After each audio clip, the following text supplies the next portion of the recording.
PDP की सरबराह और साबिक वज़ीर आला महबूबा मुफ्ती कहती हैं कि जब तक जम्मू कश्मीर में दफा 370 को वापस बहाल नहीं किया जाता मैं असेंबली इलेक्शन नहीं लड़ूंगी। प्रेस ट्रस्ट ऑफ इंडिया से बात करते हुए महबूबा मुफ्ती ने कहा कि जब तक दफा 370 बहाल नहीं होता मैं कभी भी असेंबली इलेक्शन नहीं लड़ूंगी। ये मेरे लिए जज्बाती मसला है। उन्होंने कहा कि जब मैंने जम्मू कश्मीर के वज़ीर आला के तौर पर हलफ लिया, ये दोनों आईनों के तहत था। भारत का आईन और जम्मू कश्मीर का आईन एक ही वक्त में दो झंडे भी थे। ये मेरे लिए ज्यादा जज्बाती मसला है। नाज़रीन, आपको बताते चले कि महबूबा मुफ्ती ने इससे कबल भी दफा 370 और रियासती दर्जे की बहाली से कबल इंतखाबात में हिस्सा न लेने का ऐलान किया था।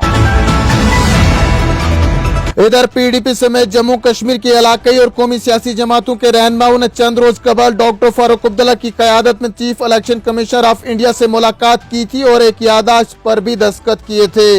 मुलाकात के बाद डॉक्टर फारूक अब्दुल्ला ने कहा था कि हमने इलेक्शन कमिश्नर से असेंबली इंतखाबात कराने की दरखास्त की। हदबंदी की मशक मुकम्मल हो चुकी है। वज़ीर दाखिला दावा कर रहे हैं कि जम्मू कश्मीर में हालात मामूल पर आ गए हैं, इसके बावजूद भी इंतखाबात क्यों नहीं करवाए जा रहे हैं।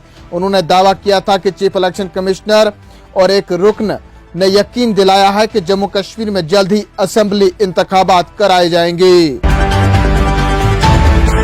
वहीं दूसरी जानिब से मरकजी वज़ीर दाखिला अमित शाह कहते हैं कि जम्मू कश्मीर में अमन कायम हो रहा है और मरकज के ज़ेर इंतजाम इलाका दफा 370 की मनसूखी के बाद एक बार फिर पुरानी तहजीब और रिवायात की तरफ लौट रहा है। टीटवाल कुपवाड़ा में दहाइयों से बंद मंदिर का इफ्तिताह करते हुए अमित शाह ने कहा कि मोदी हुकूमत की क़यादत में जम्मू कश्मीर सकाफती वर्से की तरफ वापस लौट रहा है। उन्होंने कहा कि एक जमाने में शारदा को बरे सगीर पाको हिंद में इल्म का मरकज समझा जाता था और मुल्क भर में मौलमीन और रूहानी इल्म की तलाश में यहाँ आते थे। अमित शाह ने जम्मू और कश्मीर के लेफ्टिनेंट गवर्नर मनोज सिन्हा की कोशिशों की तारीफ की, जो कई दीगर मुअज़्ज़िज़ीन के साथ इस तकरीब में मौजूद थे। कहा, मनोज सिन्हा ने वज़ीर आज़म मोदी की तमाम स्कीमों को नाफिज करने के लिए काम किया, काबिल तारीफ है। डेमोक्रेटिक प्रोग्रेसिव आजाद पार्टी डीएपी के चेयरमैन गुलाम नबी आजाद ने मरकजी हुकूमत को 2019 में आर्टिकल 370 को गैर कानूनी तौर पर हटाने पर तनकीद का निशाना बनाया और कहा कि कमजोर जम्मू कश्मीर मुल्क के मुफाद में नहीं है।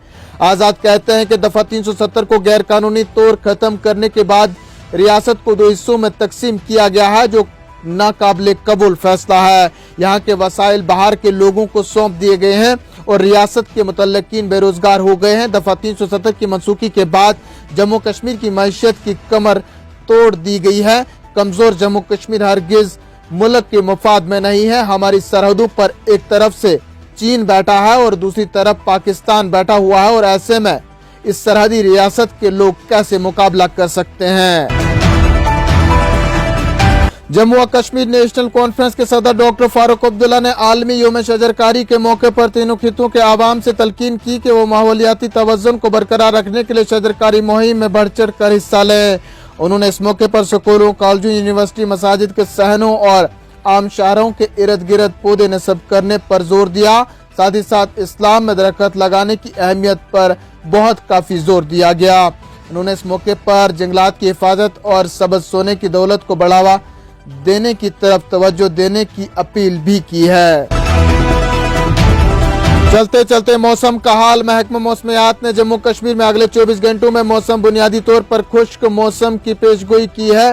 मुतल्लिका महकमे के एक ओहदेदार ने बताया कि 23 मार्च को शाम और रात के लिए मौसम बुनियादी तौर पर खुश्क और मतला अबरालूद मौसम की तवक्को है। 24 और 25 मार्च को कहीं कहीं पर बालाई मुकामात पर बर्फबारी के साथ बारिश और गरज चमक मुतवक्का है और इसके बाद 28 मार्च तक मौसम खुश्क रहने का इम्कान था।